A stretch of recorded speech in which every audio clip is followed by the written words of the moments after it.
Wherever you are, thanks for joining us. We start off from the troubled Nkwanta in the OT region, where Joy News is learning that another person has been shot dead in the raging conflict there. 4 others are said to have been shot and wounded as tension escalates there. Nkwanta has been a hotbed for disturbances in the last few months, with the situation escalating in the last few weeks.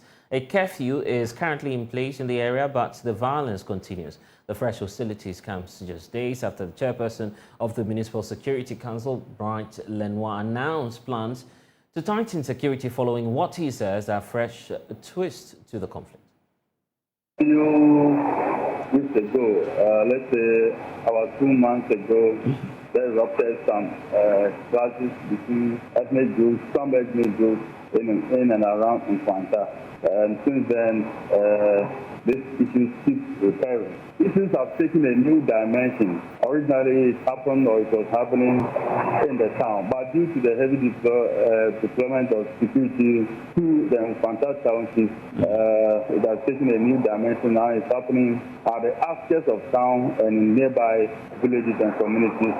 And we'll be meeting and then trying to figure out some other measures that we need, or some other security strategies that we need to adopt to ensure that this thing, we find a lasting solution to it once and for all. Also, we're asking the question, what exactly led to this new shooting incident, especially of 4 persons, as we are learning of. Let's get more from Peter Senu, who's joining us now. Hello, Peter. What can you report? We'll definitely work out the lines to reconnect with Peter, who's joining us shortly on this matter. And of course, there are new incidents or development that we are actually learning of. 4 individuals have been shot.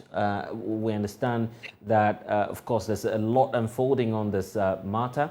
Let's see if we can get more now on this. Is Peter back with us? Okay, I will try and reconnect with Peter shortly. But also joining the conversation is a security analyst, Dr. Victor Doke, security analyst with the Kofi Annan International Peacekeeping Training Center, who's also joining us on this latest conflict. Thank you so much, sir, for spending some time with us. Very gory incidents there. Of course, we're looking at what we can see on the screens now. The question as to what's happening there and how do we de-escalate? What's your take on that? Well, thank you very much, my brother, and a happy new year to you and then all the viewers out there. Now, first of all, what we need to understand is conflict is inevitable in a sense that you cannot live in a community or society without having conflicts. But how can we ensure that these conflicts do not generate into a destructive pattern, right? But rather take a constructive turn where the parties or conflict actors will come together with the help of a mediator or negotiator to iron out the issues and then be on the road to resolution. Now, if we cannot do this, then what we can do is actually implement preventive mechanisms. There are a lot of causes to ethnic, inter-ethnic, intra-ethnic conflicts. It can be religion, it can be the ethnic dimension to it, how one ethnic group defies the directives of the other, how to respect my ethnic background or ideas or religious affiliations. It could be land, it could be chieftaincy, okay? Now, when you don't know the causes, particularly the proximate and the triggers, in this case, what really happened, then it will be good to implement what we call the direct or sort of operational preventive mechanisms in place. These are directed to short-term imminent clashes, okay? So you can now identify what the root causes and the proximate, and then you identify what triggered it. But from listening to your narrative, now the conflict has now been or has been identified as, the clashes has been identified as happening outskirts rather than in the main town. And that is very worrying. So I think the security forces should also try to place personnel at the outskirts where a lot of these clashes would happen because they are not, or they don't have presence there. And I guess the expectation is, that all of this would have been solved much more easier if the Municipal Security Council was on top of the issues. It appears that that's not working. Their approach is not working simply because even the community has some challenge with the municipal chief executive. So quite a lot of issues complicating security in the area. Would you want to see the regional, perhaps National Security Council involved in this? Yes, these two security councils should have what we call a bilateral consultative meeting as soon as possible if they haven't, and then know what directives or preventive actions to take. Now, as it is now, one problem with our DISEC, MUSEC is the issue about non-existence or not being able to implement early warning signs or early warning systems to detect the signs. Okay, now that's what we need to do holistically, either as a country or MUSEC or DISEC. Other than that, they will always be taken by surprise with these kind of clashes. So DISEC, MUSEC, whichever it is, well, they've taken a first step to bring in the personnel's issued curfews and all that. That's only to halt the clashes. However, actors in these conflicts find ways to engage. And that is what they need to look at. And then identify these key conflict actors or stakeholders and then bring them to the negotiating table. Find or identify a very best experienced officer, either through the National Peace Council, who knows much about the conflict terrain of this area, and then will lead negotiations and mediations so the clashes will halt once and for all. The potential effects, if this is not checked, what do you see that to be? Some say a full-blown conflict, others disagree. Yes, it could. Now, what you can see happening is not just a full-blown conflict, okay? You may have other ethnic groups who are affiliated to either of these sides, okay, fighting on their behalf, and that could be dangerous. Then when that happens, the state security will not have any control over it, okay? There are a lot of conflicts that are unresolved now. They are still trying to find ways on how to mediate on these conflicts, but to no success.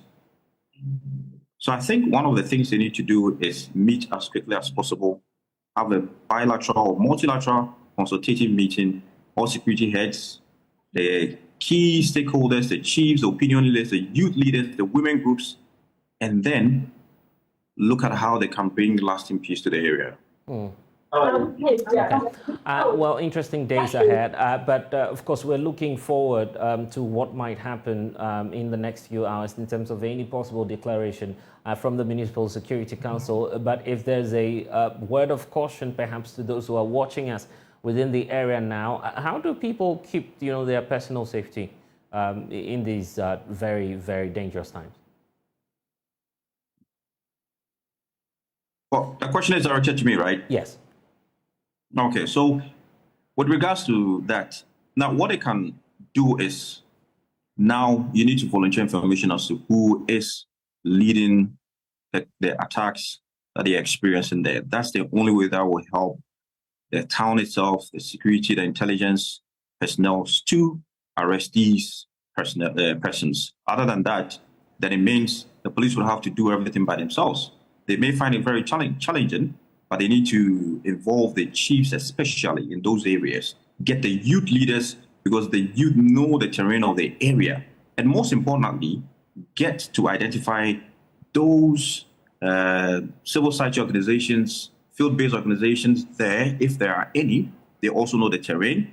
And then you contact them for intelligence as to where or how, if they have any information, then you can identify some key stakeholders. Yeah, indeed, that's what's necessary now. Dr. Victor Docker, security analyst, joining us now on this matter. Grateful for your time, sir. We're crossing over now to the area. One man has been monitoring that for us.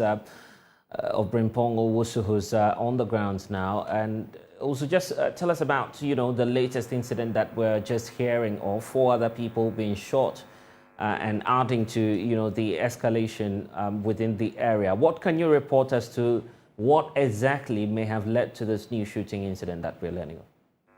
Well, what led to the shooting this afternoon is yet to be known, as some protesters in Nkwanta South traveled with a cargo truck to a neighbor community called Odobe Kala to load their way. On their way returning to Nkwanta, they were attacked by an unknown gunman where 4 persons sustained gun injuries, and they are currently at the Nkwanta South Hospital receiving treatment. So where are they now as we speak? Because we're seeing some visuals on air now pointing to an ambulance carrying and conveying some other people, presumably the injured persons, out of the hospital facility. Do we have an idea of where these individuals are now? Currently, I am at the Nkwanta Catholic Hospital, where the 4 persons who sustained the gun injuries were brought. But out of the 4, 2 of them were in critical condition. To look at the situation, 2 of them have been referred to Nkwanta South Hospital for further treatment.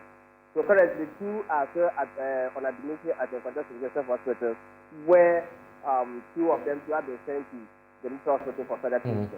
Okay then, but we're concerned about what the security situation is within the area, the Nkwanta South municipality as we speak. How are people reacting to all of these things happening?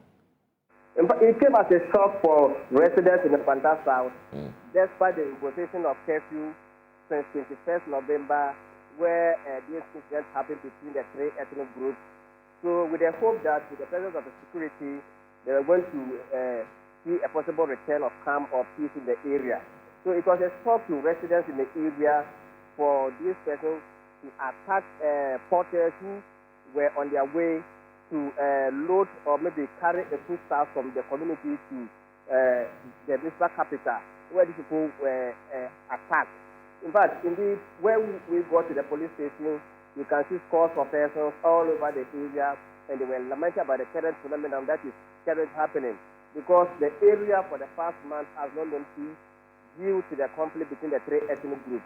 So in fact, it was a shock for residents to account or maybe to witness this fresh shooting, where 4 persons have been sustained injury. In fact, when we came to the hospital we could see relatives and other people around the municipality trudging in to see whether indeed what they were hearing was indeed the truth of it. In fact, when we got there, they were here in their numbers to ask questions, and they were really worried. I can tell you that the security situation here has been intensified, has been beefed up since 21st November 2023 due to the current happening that is before the mission of Nkwanta South. So it was a shock for people to account for another shooting or another event before them this afternoon. And we know that the Municipal Security Council has been trying to work on this issue with the DC or MC himself under some level of criticism. So what's the intention perhaps of the Regional Security Council now? Are they likely to intervene, looking at what's happening on the ground? Well, we are here to receive a response from the Regional Security Council and the Municipal Security Council. But what is happening currently now, we have not got in touch with any of these security or the officers in charge of the region and the municipality. Currently, we are only reporting on the happenings now, and maybe subsequently we may move on to meet the regional minister and his entourage to find the possible way out to ensure that the rest of contact. Well, I'm asking the question basically because of the reports we are equally getting that perhaps there's going to be a curfew or there is already a curfew in place. What are you able to tell us on that? Already there has been curfew since 21st November. The people here have been enjoying curfew since 21st November. Today, as we speak, even during the festivities here in Nkwanta, the people could not even go to church. They could not do anything. As I speak with you, it's about 15, 17, that's 3:17, and soon after 5 p.m., everybody is supposed to be in or home. So the curfew is still imposed. as I speak with you, the curfew is still in place. Okay, we'll definitely reconnect with you shortly as we keep our eyes on what's happening within the Nkwanta South municipality.